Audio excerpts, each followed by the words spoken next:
Well, yeah, a little technical issue right off the bat to start the show off with.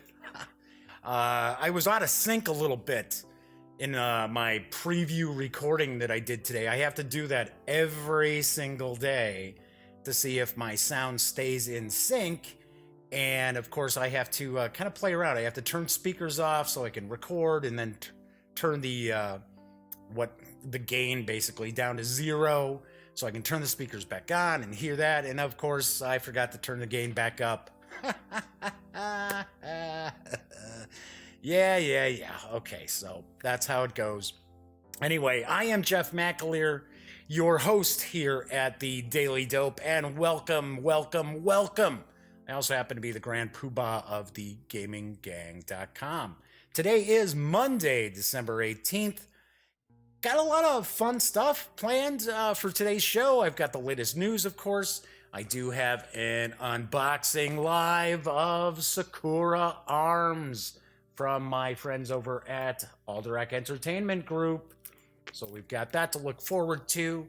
And before I jump into the news, I wanted to point out, had a really fun weekend. My mom came in from Arizona. She's actually still here. She's flying back tomorrow.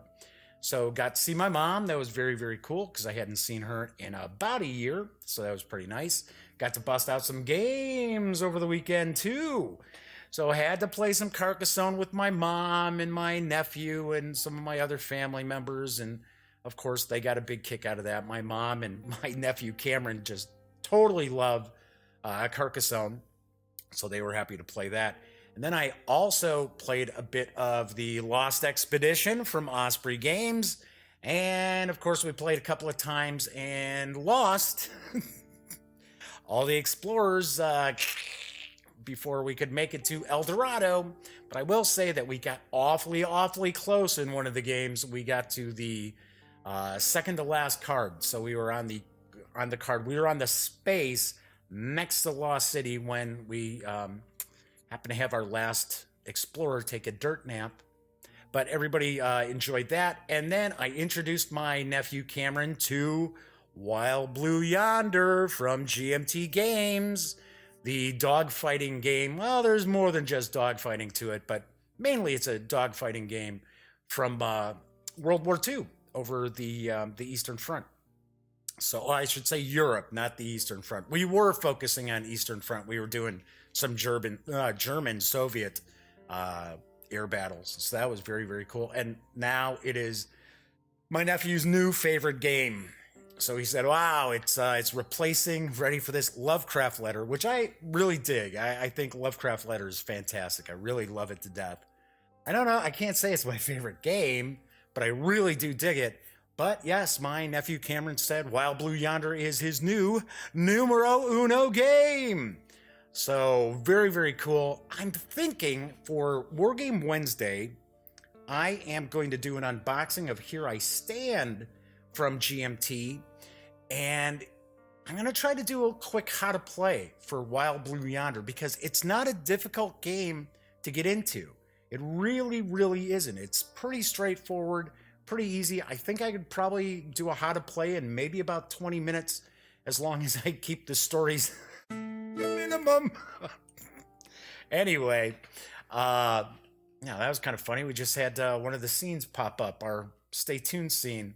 All right, computer, what's going on? What are you doing here? No messing around. Anyway, let me grab a sip here. And we will get on to today's news. If you feel you've tackled every challenge in terraforming Mars, then I think this next news piece is going to be something of interest for you. Because if you're thinking there's not much left you can do to cultivate the red planet, well, have no fear. On New Year's Eve, you'll be able to take on Venus Next. That's right. Stephen Bonacore and the Stronghold Games team have the newest expansion for terraforming Mars on the horizon, and it's Venus Next. Here's the dope. Terraforming Mars, Venus Next, the second expansion to the smash hit game Terraforming Mars, as players building flying cities and making the atmosphere more hospitable on the deadly planet of Venus.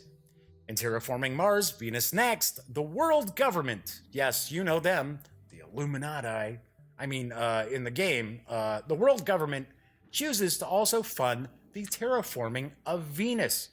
Around 50 project cards and 5 corporations are going to be added with a special focus on how to make Venus habitable. With the new floater resource, a new milestone, a new award, a new tag, and a new terraforming perimeter, players are given more paths to victory and even more varied play. Terraforming Mars Next, Terraforming Mars Venus Next, will accommodate 1 to 5 players ages 12 and up and will carry an MSRP of $29.95. And for some reason, I'm seeing that it's going to be available on December 31st, which is New Year's Eve, which is a Sunday.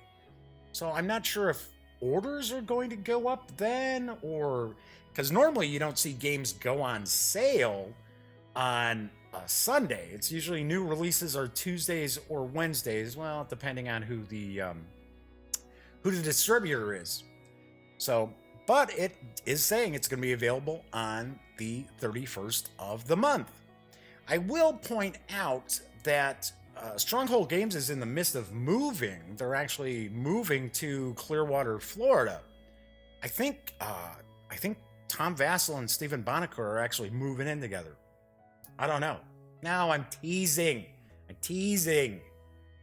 But I believe Tom does live down in that area, and Stephen's actually moving the entire Stronghold Games empire down to Florida. And it would be funny if Stephen and Tom did a video like The Odd Couple. And I know I'm going back because I'm sure there's people out there watching who are like, The Odd Couple? I don't, what is that?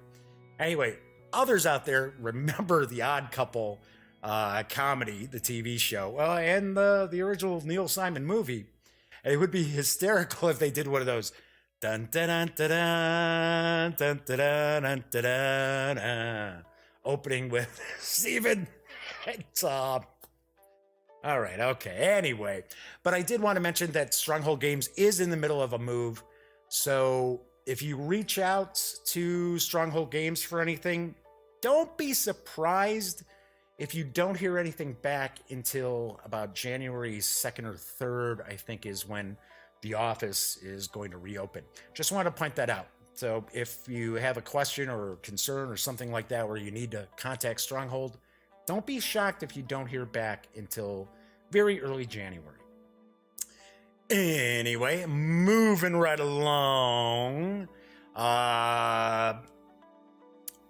This next piece is kind of strange because the captain is dead. No, really, the captain is taking a dirt nap and it's up to the rest of the crew to save the starship.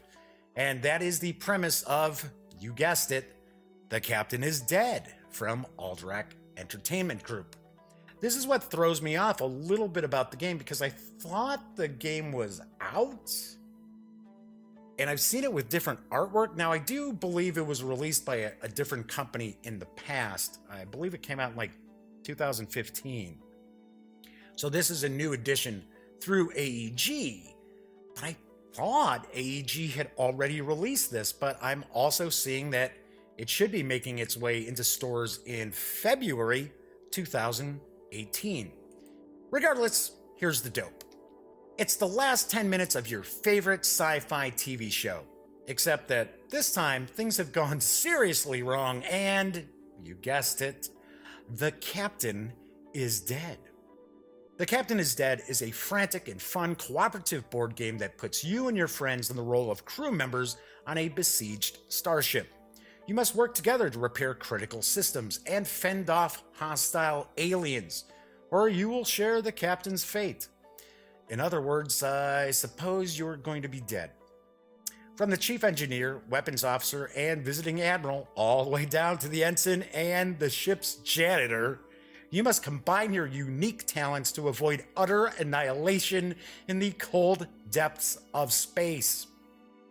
The Captain is Dead is for up to 7 players, and it offers tense and exciting cooperative fun. There are actually 18 characters you can play, each with their own strengths. Increasing difficulty as the game continually pushes players to work together is also a feature of The Captain is Dead. As I mentioned, you can have up to 7 players. It is for 2 to 7 players, ages 14 and up. It plays in between 60 and 90 minutes, and it does carry an MSRP of $49.99 when it arrives in stores. As I said, strangely enough, I somehow thought that Alderac had released this, but I guess they haven't. And I have to point out, I think that artwork's kind of cool. I do apologize, this is a board game, so I've seen images. Really cool big board, there's figures, all this other stuff. All I'm showing you is pretty much the box top, the cover art, and some of the cards, because that's all that's on Alderac's website.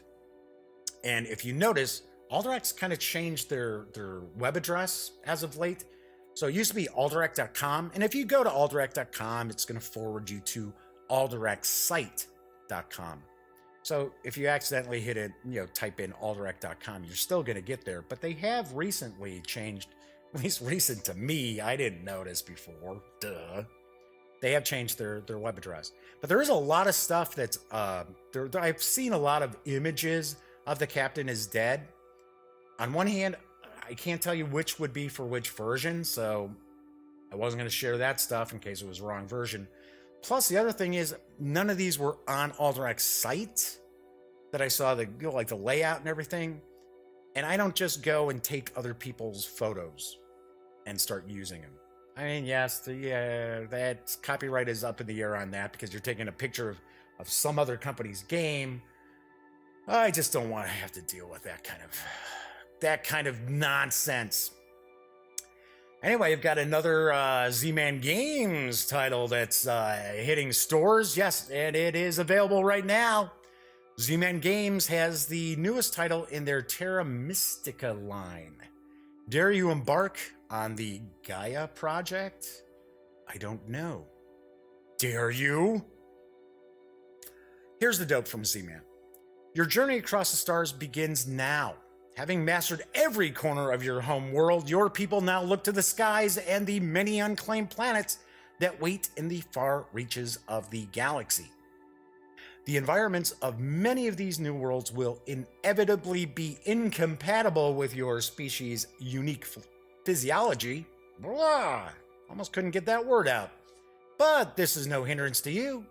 Rather than slowly adapting to new climes, you possess the power to bend the very fabric of planets to your will, creating new frontiers for you to explore. Boldly build your galactic civilization. Gaia Project is available now, and it is the follow-up to the acclaimed Terra Mystica.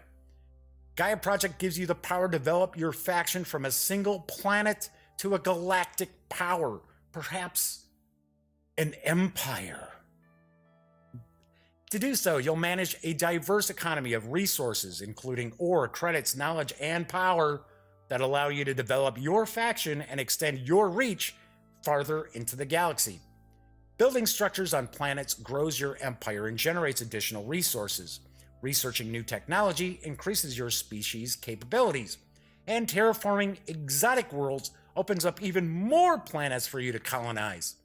In the end, it's up to you to choose the path that will best grow your fledgling civilization. But you are not alone in this endeavor. Whether you're playing against human opponents or the artificial automa, the AI, in the solo game, you'll come across other factions who also seek the many planets scattered across the galaxy. With these competing factions after the same planets and resources, you must devise a plan to spread yourself across the galaxy more successfully than your rivals. You could expand near other factions, which might give you power and trader partners, but box you in. Or you could seek solitude in the far corners of the galaxy where you can expand more freely. In the end, the best developed civilization wins. The time has come for you to leave the constraints of your home world behind and reach for the stars. Out in the harsh vacuum of space, only the most cunning survive. Forge your galactic empire in Gaia Project. On sale now. Gaia Project is for 1 to 4 players, plays in approximately 60 to 150 minutes. So we have to assume that adding additional players will add a certain amount of playtime. It is designed for ages 14 and up, and it does carry an MSRP of $99.99. Once again, this is another title that I found a good amount of images out there. As you can see, I'm showing kind of like a components image. This looks like this game is jam-packed with stuff. This does not look like this is just going to be a box you open up and it's full of air. You know what I'm talking about. Do have to point out, you are looking at an MSRP of $100 for the game, and I'm taking a wild stab. This is going to be a title that will probably irk a few of the have-nots out there. And that is a topic I am going to discuss. And you know what? I'm going to talk about that a little bit tomorrow. And I'm sure there are going to be people who will not like my take on that subject. But c'est la vie. Anyway, there is a new Kickstarter today. It just launched today from Archon Studio. It does look pretty cool, I have to admit. And as I mentioned, it launched today. It's called Chronicle X. It's a very, very XCOM-ish looking miniature board game. As one side takes on the role of humanity's defenders, the aforementioned Chronicle X, while the other side leads the alien invaders. Here's the dope from the project. Chronicle X is a 2 to 7 player tactical board game set in a sci-fi retro 1980s, tasking players to either control the daring men and women that make up the military organization Chronicle X, or the Overmind, a ruthless and cunning alien overseeing the invasion of Earth and the end of all human resistance. The Chronicle X player/players have a diverse group of heroes to choose from to form their squad, but must also manage the expansion of their base of operations using what scraps and materials they can to secure a foothold on the planet. The Overmind player has a cadre of alien troops to choose from to overwhelm the Chronicle X players, ensuring they will never save Earth. Chronicle X miniatures are made from a specifically and specially produced HIPS-based material. I don't know what that is, folks. HIPS, all in caps. It's able to hold an amazing amount of detail similar to resin minis, while at the same time providing the durability needed for regular play. Each miniature is produced as a single piece, thus no need for assembly. You'll be ready to play straight from the box. All base game miniature molds are already produced. We just need your help to enter mass production and deliver Chronicle X to the world. The entire production process will be completed within the EU in Poland, avoiding any fulfillment delays that can occur when production is performed in China. Chronicle X will be Archon Studio's second new game, fully produced in-house after Vanguard of War, which is already in the midst of fulfillment to backers. We have the necessary machinery, a competent staff who will oversee the entire process from the beginning until the last package is shipped to our backers. Of course, this is a Kickstarter project, so what do you think? Do you think there's a video for it? Why, of course there is, and I'm about to share it with you. I will point out this is a bit longer than we normally will see some Kickstarter videos. It runs about 7 minutes, but it does give you plenty of info about Chronicle X. The aliens scattered their fleet, searching for a planet with intelligent life. That's how they found us. We still don't know if the crash was a system malfunction or an intentional ruse to tug at our heartstrings. They told us a compelling story. A tale of woe involving a dying star, an entire species adrift in a cold and unforgiving galaxy. Unbeknown to us, they used our own equipment to reach out to their command ship. They spent 30 years infiltrating every facet of our society, positioning their resources and assets until it was time to strike. We were woefully unprepared, and the losses were severe. No city was spared. No country survived. Our militaries were outgunned and crippled from within. The Greys even struck what was to be humanity's last defense against the extraterrestrial incursion. The disparate members of Chronicle X were forced to flee almost as soon as they arrived. As the Greys made short work of the supposedly secret space station, now they return to Earth, invaders to a world that is no longer their own. The hopes of all of humanity resting on their shoulders. But will they be enough?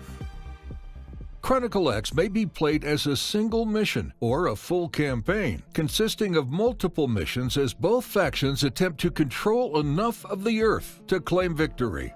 Chronicle X features a collection of unique heroes players may use to defend the Earth, including medics, snipers, tanks, and close combat specialists.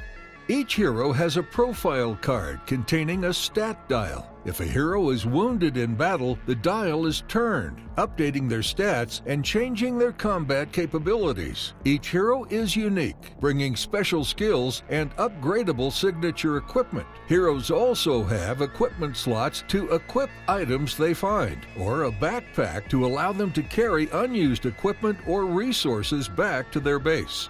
The Overmind player creates a strike force consisting of a variety of alien soldiers and creatures, from the ranged Grey Infantry to the dreaded melee Devil-E, Ridge Beast. The potency of the Overmind's forces increases as the campaign progresses. Each alien has its own unique stat card, with special skills and behavior. Mission difficulty increases over time, with zones starting in Code Green and escalating to Code Red. If a zone ever escalates beyond Code Red, it is lost to the Overmind. The heroes will have to act quickly if they hope to save the world. Before each mission, both factions will draw a secret objective card. The first faction to fulfill their objective wins. Objectives can range from rescuing a VIP, sabotaging exit routes, or wiping out all enemy models. Heroes have multiple options to increase their combat and support capabilities, utilizing and expanding their base between and sometimes during missions.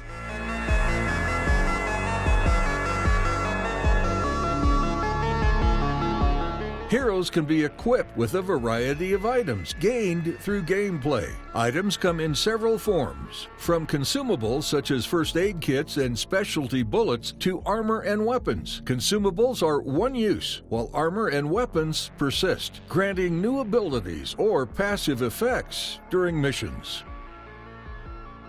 Missions are resolved on a set of double-sided board tiles that can be rearranged to create new battlefields. Each tile contains multiple board features, including searchable squares, open ground, cover, and entry points.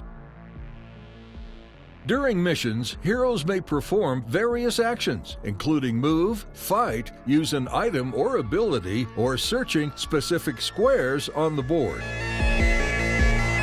The Overmind's models begin off the board. Each model in his strike force is identified by a face-down blip token on the board, which, once flipped and revealed, is replaced with the corresponding alien model. That alien immediately performs their behavior, a reaction to being discovered. Each model's stat card identifies the range and number of dice they use to attack. The higher the attack, the more dice you roll, increasing the likelihood of higher damage. Combat is resolved using unique 12-sided dice. Each dice has sides for hits, shields, critical hits, or total failure. Each shield rolled by a defender cancels a hit caused by their attacker. Any remaining hits reduce that number of wounds from the defender's health. Once the mission is over, any scrap gained by the heroes can be used to build new rooms in their base of operations or upgrade their skills or equipment.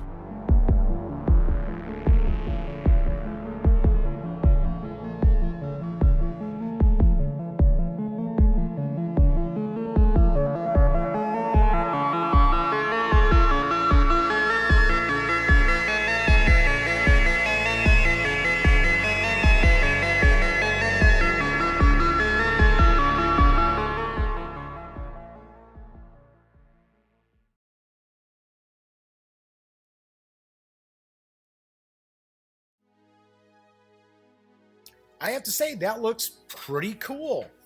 And you may have noticed that I did play around with these little overlays, or what they're known as, so that we can enjoy videos in all their glory without me or a little slideshow kind of hanging over. So there's that. Currently, you can secure the core game for Chronicle X at the $99 pledge level, and that is going to include all unlocked stretch goals. I do believe, because there's miniatures in it, there are some add-ons that you can add to your pledge as well. I did look earlier this morning, and it did launch today. As far as I know, it launched today, and it is at about 80% of the funding. So that's pretty cool. So it looks like this is going to fund. Although, I'm going to be very, very honest. I'm just going to toss out a little caveat about this Kickstarter. I'm not familiar with Archon Studio, so I took a quick peek. It looks like this is their 4th project. They've had 3 other projects on Kickstarter. Look like they all funded, yet I don't see any of these games on the market. Now, granted, they funded last year. Now, this project, it's going to run for about, this Chronicle X project is going to run for about 18 days.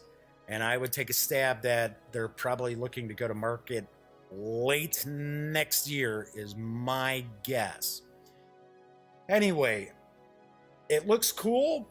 The minis look cool. They're talking about they already have the molds done. They just need to go into production. That's way ahead of the game as far as the Kickstarter goes. The only thing I'm a little leery about is I don't see any of their games available right now. So I'm not trying to dissuade anyone from backing Chronicle X. I'm just tossing this out there. I'm kind of looking out for you. I want to bring you this news piece because it looks like a cool game. But I don't want to say, well, this has Jeff's 100% thumbs up, double thumbs up on this one. I don't know. I'm just sharing some news that I thought was pretty cool. We can leave it at that. Anyway, my good friend Mark H. Walker and the fine folks over at Tiny Battle Publishing are at it again with a brand new war game, and it packs a big kick with a small footprint. Yes, it's Lion of Malaya, and it's available today. What's that? What's that, you say? What's Lion of Malaya?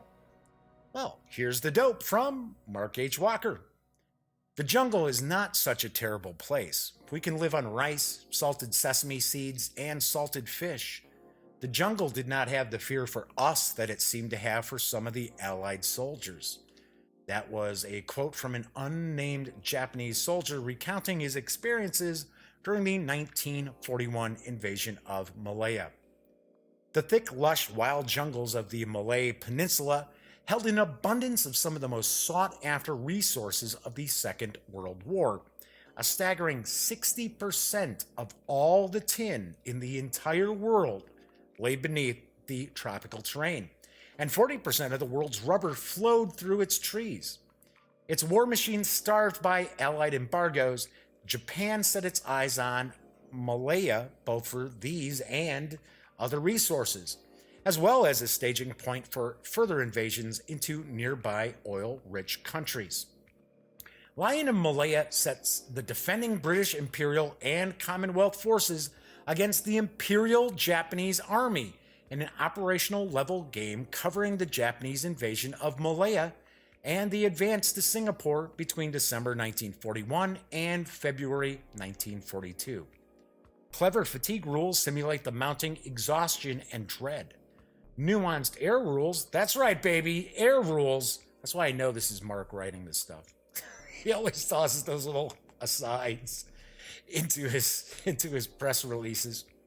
And the assignment of tank and anti-tank assets deftly emphasize their importance in modern warfare. The Commonwealth is in a desperate situation, but the game's just as tough for the Japanese, who must win a total victory or no victory at all. It's World War II gaming at its finest. Originally published in Ya Magazine, issue 6, this version of Lion of Malaya includes a number of clarifications and updates from the designer. Lion of Malaya is for 2 players, plays in about 120 to 150 minutes. According to Tiny Battle, their complexity level, they give it a medium, as well as a medium solitaire suitability. You can swing on over to tinybattlepublishing.com to order Lion of Malaya right now at the current sale price of $22. Or go over to Wargame Vault and score the game as a print and play at a sale price of $10. And I will point out, since we're part of the whole drive-through affiliate program, Wargame Vault is actually part of that. So I say it all the time, I know people are probably tired of it, but yeah, it helps keep us afloat. So if you go to thegaminggang.com and you click on one of the drive-through ads that we've got, one of the banners, and you happen to go to Wargame Vault from there, if you make a purchase, we get a little piece of that, and all those little pieces do add up to something cool. My final news piece is for a film trailer that dropped this morning, and I know this is a pretty anticipated flick that's coming out, amazingly enough, a year from today. And it is Peter Jackson's latest epic. And I believe it's going to be a series of films. I'm sure it's a series of films. I just don't know how many at the moment. But we have the trailer for Mortal Engines. So let's take a look.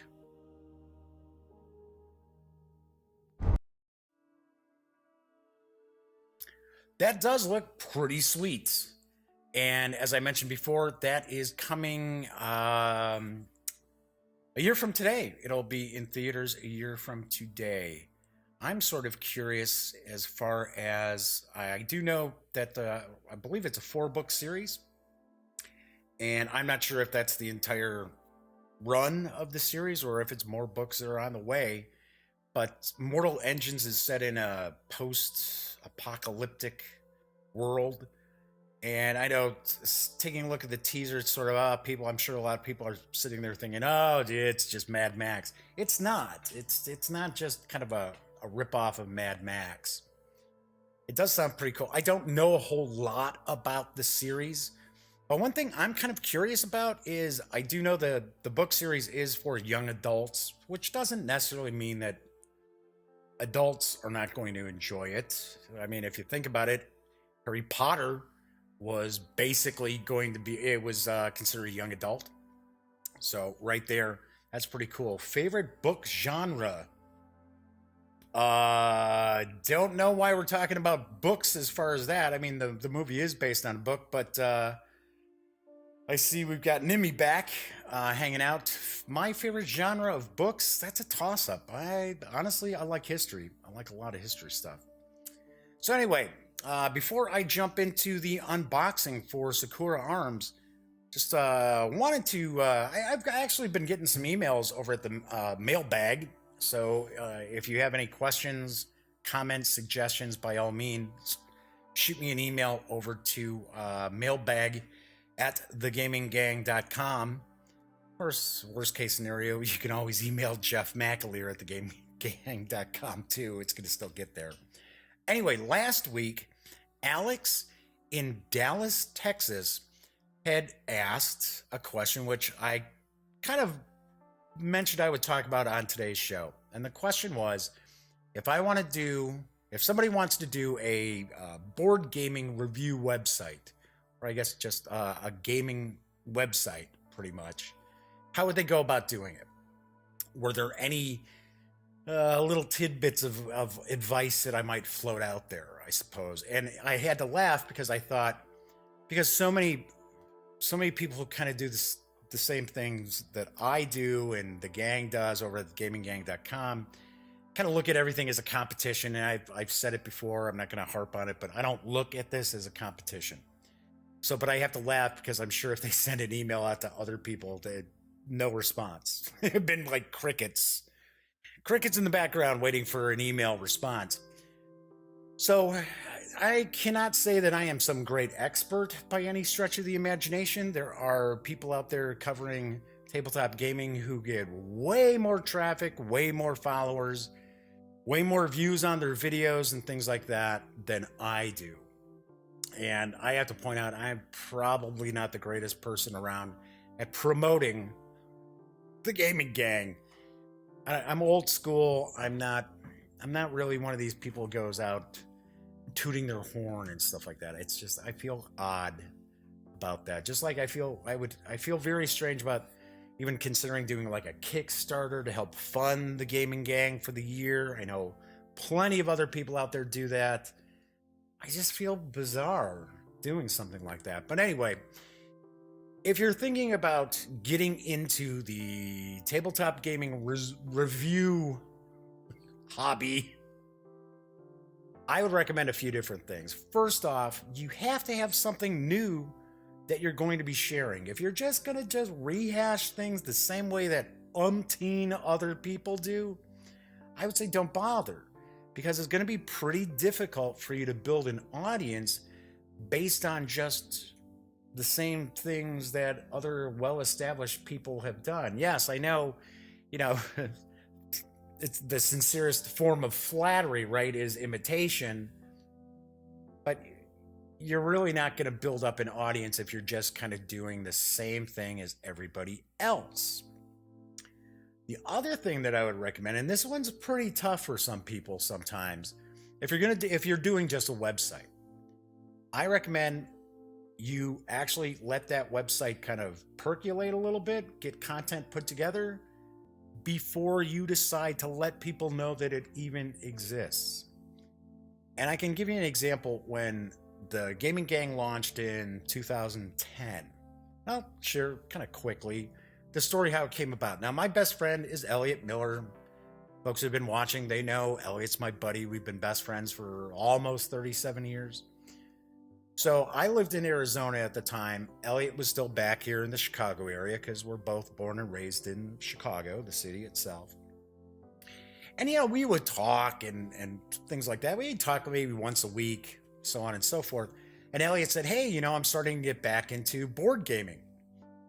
And I said, really? You are? Because I really didn't follow the hobby all that much for a period of maybe about 5 years or so. And he said, yeah, he goes, I'm listening to this podcast. I really like it. You should check it out. I said, oh, okay. So I'm like, all right. So I listened to it. And of course, it was the Dice Tower, right? So it was, I'm trying to remember. I honestly don't remember if Eric was really the co-host at the time. Maybe it was Sam was kind of the co-host. I kind of forget. Anyway, so I thought it was fine. But I said to Elliot, I said, hey, you know what? I bet you we could do something different. I wasn't necessarily saying, oh, we can be better than these guys.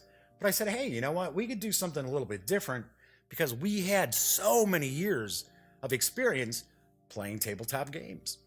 And I said, hey, you know what we should do is, because I know the Dice Tower was pretty much a podcast. I mean, there was a website, but it was just the podcast really at the website. I said, why don't we do like a whole website? Plus, we'll do this podcast. And of course, if you go to thegaminggang.com and you click on podcasts and you go all the way to the end, and you find, some of our early podcasts, I mean, they sound awful. I mean, the actual content is fairly entertaining, but they just sound awful because we didn't have really equipment and things like that. So, just sank a little bit of money here and there to try to, get better equipment, better mics, little soundboards, little mixers, so on and so forth.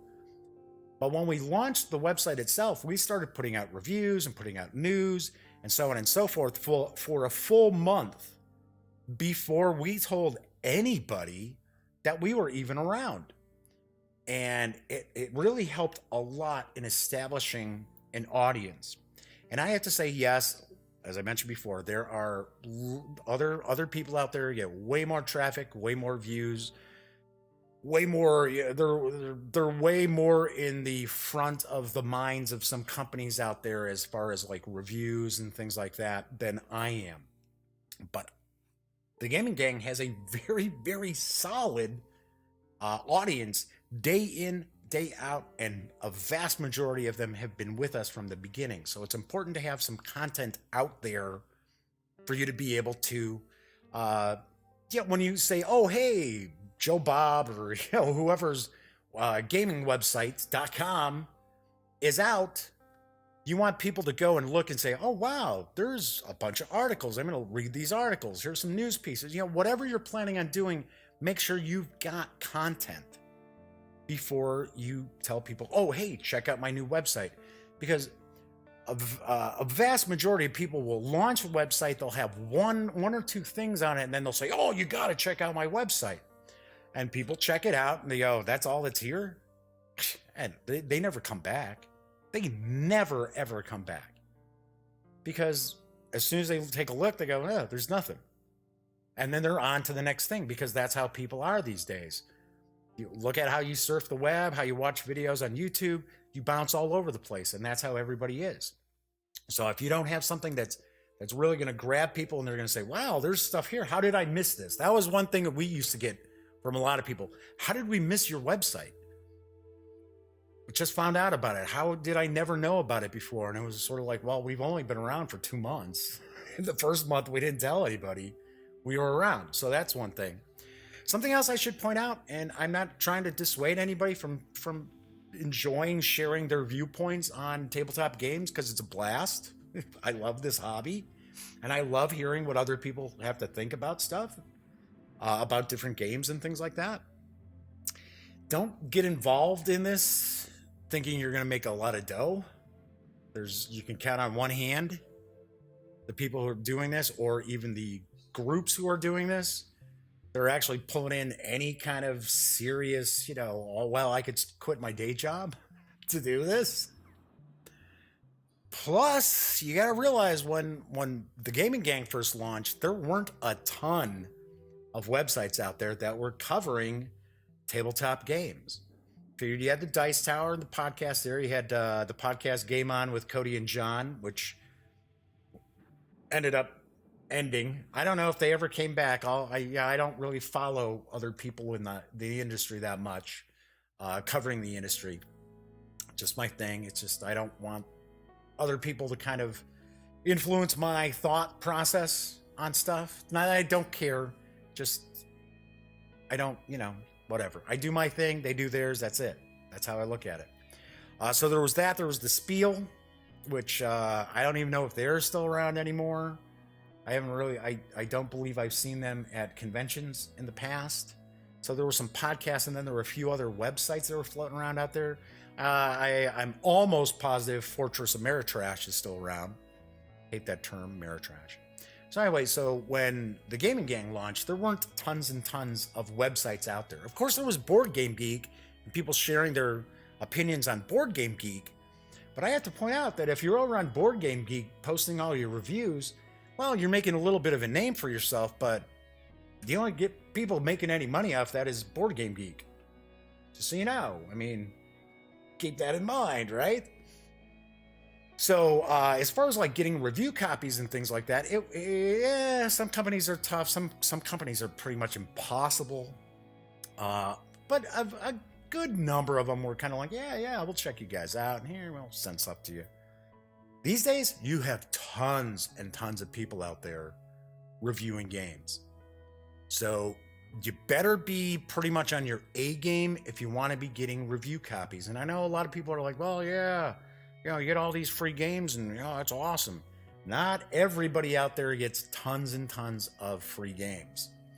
So you also have to keep in mind that there's got to easily be 60 different places you can go to check out board game reviews and news and things like that. Companies aren't going to take 60 copies of a brand new game that came out and send them out to reviewers, because they're not going to take that big a chunk of their production run and just send that out as far as it being free. So that is something to keep in mind too. So if you want to kind of establish yourself with a website, do some reviews of stuff you already own. Show companies, hey, you know what? I'm solid.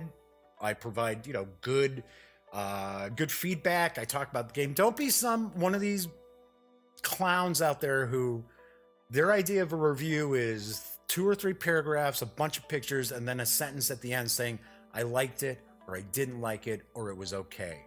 There's enough people out there like that. Don't be like them. So that is pretty much real quick, not as quick as I probably should have talked about it. But as far as getting started covering tabletop gaming and that, by all means, I welcome more people in, because all you're doing is helping to promote the hobby, brings more folks on board. That's fantastic. I'm all for it.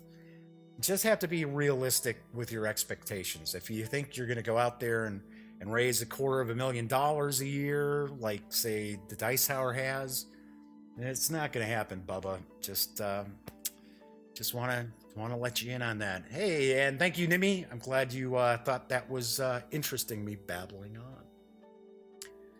But as far as trying to make money on anything online, it's kind of the same thing. It's sort of establish a voice, and don't expect everybody to come running right away. I've been doing. I think the Gaming Gang's been on Twitter for about 6 years. I don't think I jumped on Twitter right away, but I want to say we've been on Twitter for about 6 years, and I still only have about 1,700 followers on Twitter. But once again, it's something I don't go out there and I don't pay companies to get me Twitter followers or YouTube subscribers or anything like that. So everything has been done organically. And don't get suckered into that. Don't be blowing money on getting followers just so you have followers, people that don't care what you're producing anyway. Anyway, so I do have an unboxing today. Hey, that's cool. I know there's people going, thought you were going to do this Alderac unboxing for Sakura Arms, dude. What's going on here? I am. In fact, let's go take a peek at it right now. So I have Sakura Arms. It is a 2-player fighting game from AEG, and it's part of their Big in Japan lineup. And as I've pointed out before, every time I see their Big in Japan lineup, I just want to bust in that song. Because, things are easy when you're big in Japan. So this is an English language edition, obviously enough. I understand this is pretty popular in Japan. So they've got tournaments. There's an online version of this that's coming. And it is designed by Baka Fire with art by Tokiyami. Hoping I got those close. Quick look here. And this is a 2-player battling game. And similar in some ways to AEG's hit Smash Up, you take 2 goddesses, where in Smash Up you just take a couple of factions. You're going to take 2 available goddesses, you're going to combine them together to make your deck. And I believe my understanding is that each goddess has, I think, 11 cards. I think there's 7 goddesses inside. So each goddess has about 11 cards. So you're combining the 2 together. That would give you 22, but you have to create a deck out of only 10 cards. So this plays pretty quickly. So let's get this shrink wrap off here.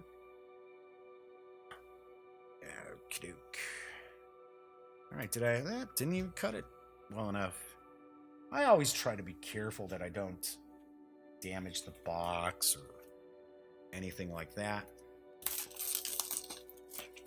So this arrived, gosh, was it Thursday or Friday last week? And I was like, sweet. Because I love AG.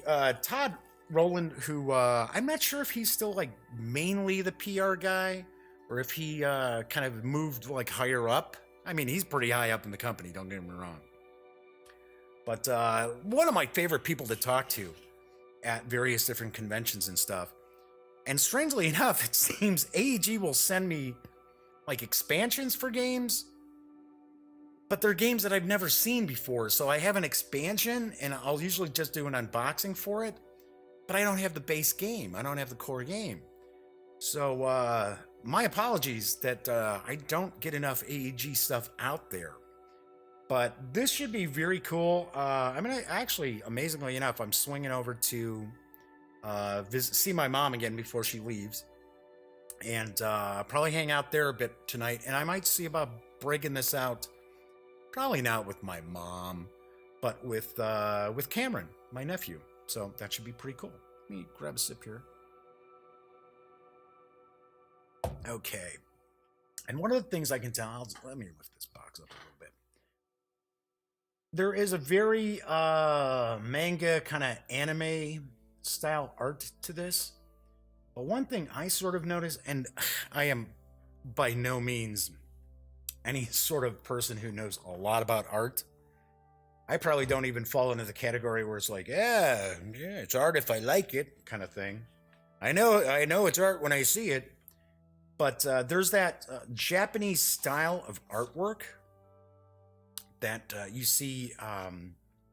It's with inks normally, and they have very heavy lines and very light lines, almost like a calligraphy style. I know it's got a name. I don't know what it would be, but this artwork kind of strikes me like that. It's kind of heavy in ink. Talking about Smash Up, look at that.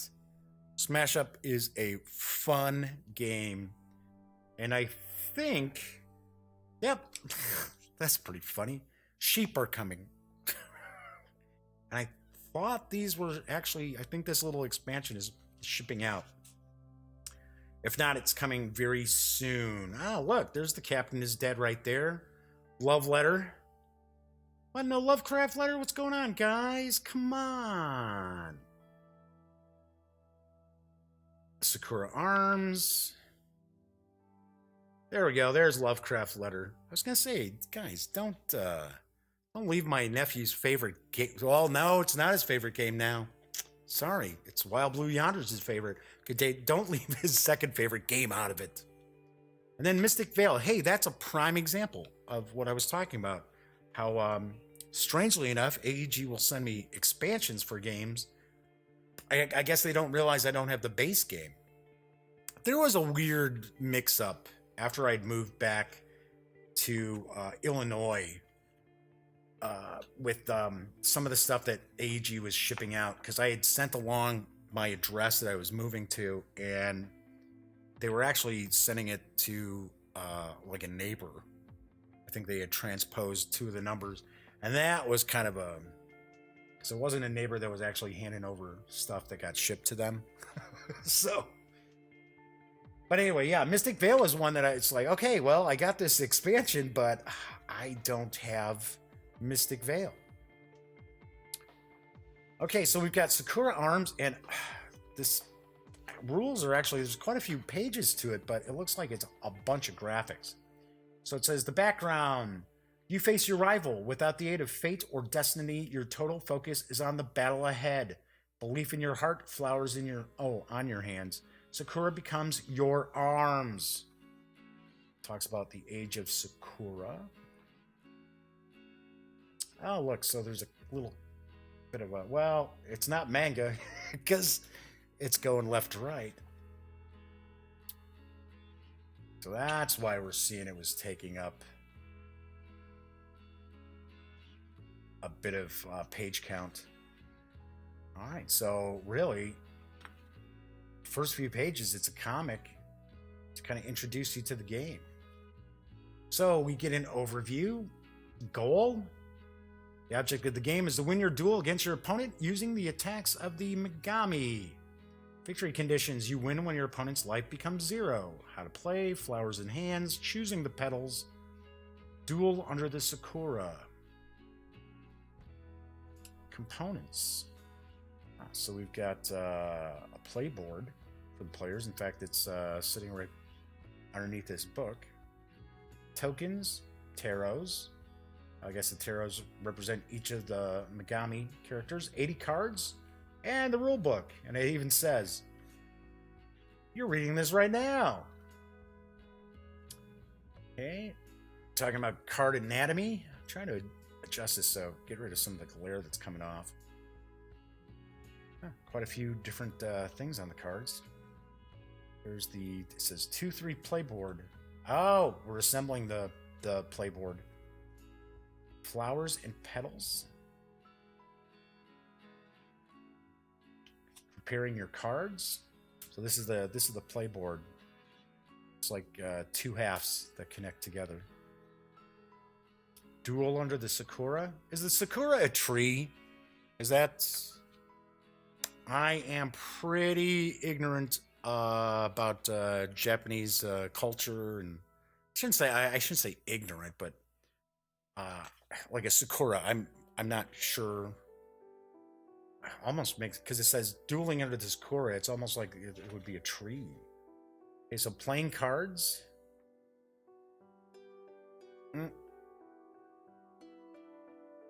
Very, very unique differences in the artwork there, as you can see. Keywords and other rules.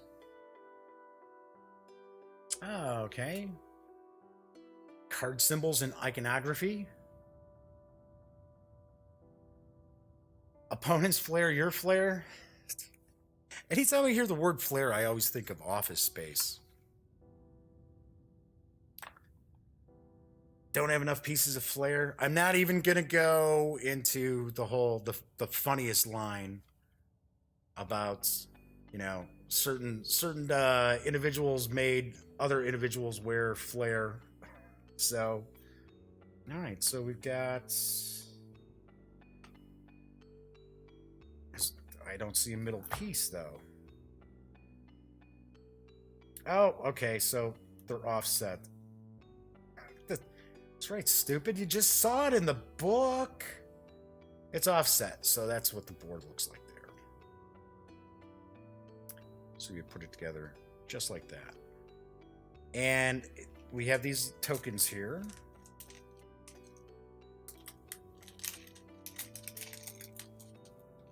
Oops, take a couple of these out. Almost like petal shaped.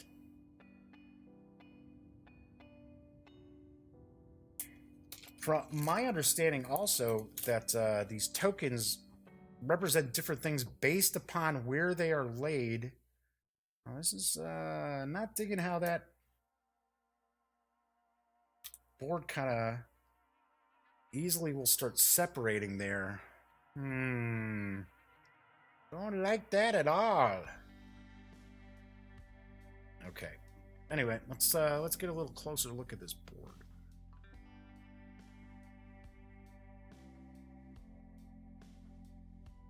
So I would think if you have some tokens here, it represents one thing. Like, okay, well, right here it says life. And we've got aura. I'm assuming that there's tokens that are going to be laid out there because they same shape as those little tokens there. Gives us a breakdown of the turn. And I would think probably when you play a card with these tokens, you may be able to put these tokens on a card. Because, as I said, there's supposed to be 4 different ways that those tokens, 4 different things those tokens can represent. All right, an easy opening pack for the cards here. This is normal cards, as opposed to abnormal cards. Then we've got the cards that represent the Megami. These are bigger. almost like tarot sized. Huh, nice finish on these. They're thin. It's got a cool finish. You see AEG doing a lot of that kind of stuff, like with Mystic Veil. That's a great example. Okay, so we've got Urini. Can't even make out the name from here on this. Okay.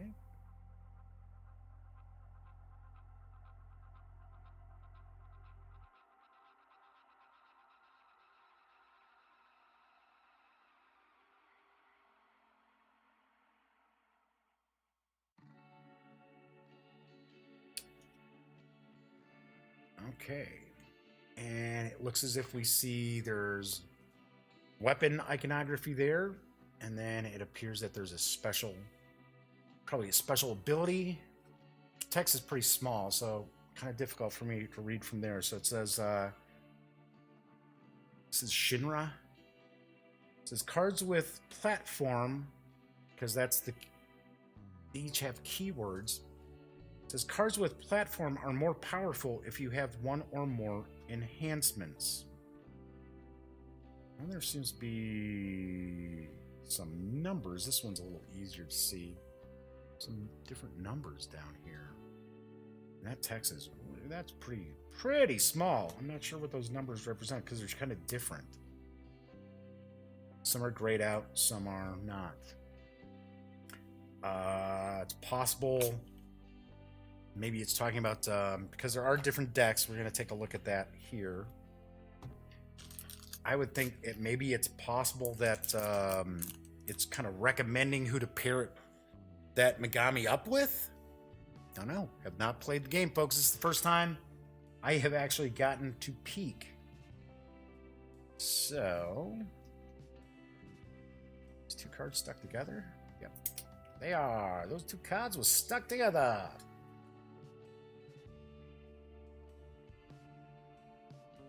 Then we see Vigor. Shows basic actions. Okay. These all the same. Looks like it. Kind of same faction, I guess we would say. Same Megami. Oh, maybe not. Maybe not. Let's take a look here. Looks like there's quite a bit going on too with the card itself. So we've got, not even going to try to pronounce that. Something Crush. But it does show that it is Tarina, who was, I believe this is her. I know it says on the card.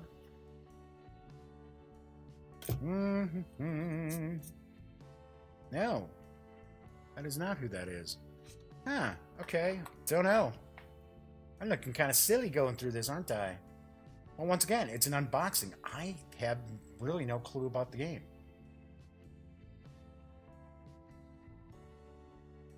Looks like we've got an attack here. It looks like we've got, here's the attack. This tells us what, if the card's being used for attack. Got something else. I'm not sure what that would represent. Then it's more text down here.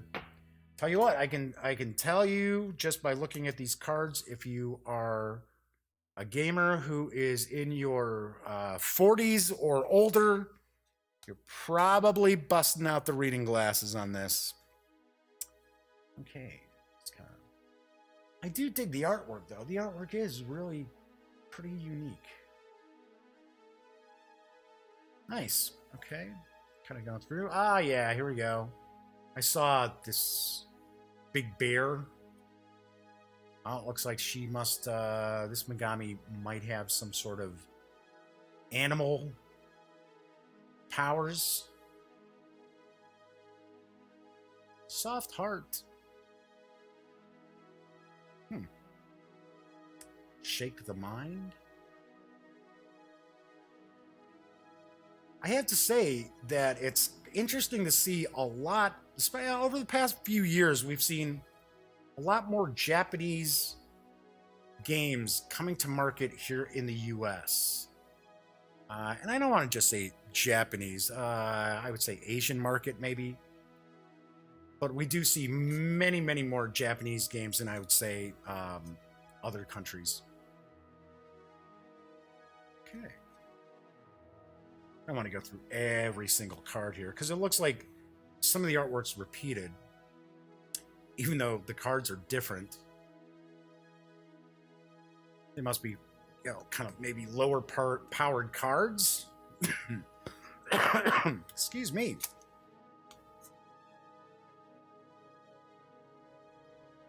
Sense of beauty. This looks like this might be a game that's going to take a little bit of wrapping your head around. Even though the game, once you get the hang of it, each game is only supposed to take about 20 minutes. So, cool. Yeah, see that? We saw this artwork before too. So it's possible some of these cards are just available to every player? I don't know. Do not know. So you might have some common cards and then Megami cards, depending on the two Megami. All right, so I believe there are. Kind of weird how we got. Well, these were the only two, so they're like this. Huh. Okay. This one, I was going to say that one felt kind of thick too. So we've got these. Taking a stab, looking at each player gets one of these. So it's talking about basic actions. Oh, how about if I turn it the right way? Basic actions on here. 0, 1, 2. Okay. Cool. Cool deal. Looks unusual. That is for certain. Doesn't look like the same old, same old. I can tell you right now, it's not a magic clone. You can tell that right off the bat. So we've got the 7 Megami cards. Little Megami card, get out of there. I want to put you back in your little sleeve. So we've got 7 Megami. We've got, it appeared that we had 80 of the smaller cards. We've got the tokens. We've got the 2-piece board here, like that. It fits together like that.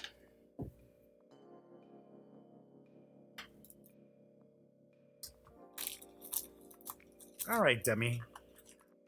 Come on. Get it together here. Put this stuff in right. My goodness, what is wrong with you, Jeff? So we got the 2-piece board. We got the rules.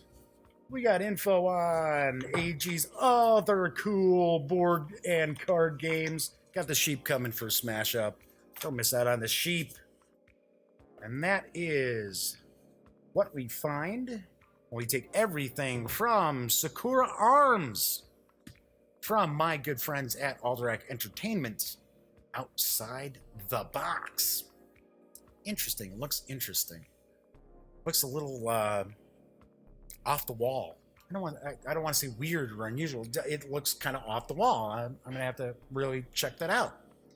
So hopefully this coming weekend I'll get to play. Over the holiday season. Well, we're in the holiday season. Over the holiday weekend, which I should say. Speaking of holiday weekend, I will not have a show, of course, on Christmas Day or on New Year's Day.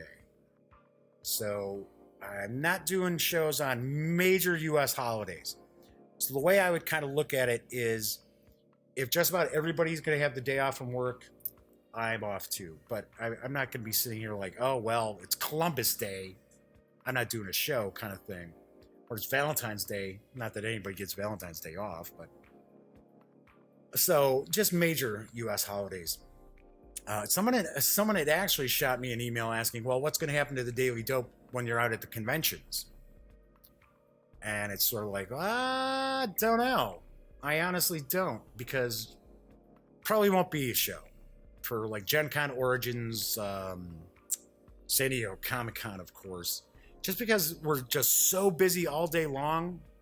And it's not like we have a team of, reporters and stuff like that, or people who can like do all our video editing and all that. All that stuff is me. I have to do all that. That's why you see our convention coverage usually pop after the convention's over and I get home able to do that. So I highly doubt that there'll be episodes of The Daily Dope during convention season. Well, during a convention when it's running. I shouldn't say convention season. It's not convention every day. Anyway, so we're off and running for the week. A little shaky on some of the stuff today, technically, but I actually did run in the door about 15 minutes before getting the show started today, so sorry about that. Anyway, I will be back tomorrow. Let's see, what should we do for tomorrow? Might do a how to play. I don't know. I'll think of something. I'll think of something that's kind of an introductory game. I really do want to do a how to play of Twilight Struggle in the very near future, because I keep telling people it's not as complex as you think it is. Just when you look at it, it's not. It's pretty easy to wrap your hands around. Just not necessarily an easy game to win. But I don't know. I may even bust out, who knows, maybe Munchkin? I don't know. I'll decide. Wednesday, of course, is going to be unboxing for Here I Stand, as well as I will probably do a how to play of Wild Blue Yonder. So Wednesday should be a pretty packed show. After that, I don't know. There's a lot of stuff that's in transit coming. I don't know when it's arriving and things like that. So, of course, if something pops up that I just got that, maybe comes later on today, maybe I'll be tackling that tomorrow. I don't know. A lot of fly by the seat of my pants here. Anyway, once again, I am Jeff McAleer. Thank you so much for stopping by and spending some time on a really chilly Monday here in the Duct Tape Studios. I will be back tomorrow, and when you're not watching The Daily Dope, be sure to visit thegaminggang.com for the latest in gaming news, reviews, comics, movies, TV. By now, you know the drill. Get your geek on at thegaminggang.com. And until tomorrow, thanks for watching.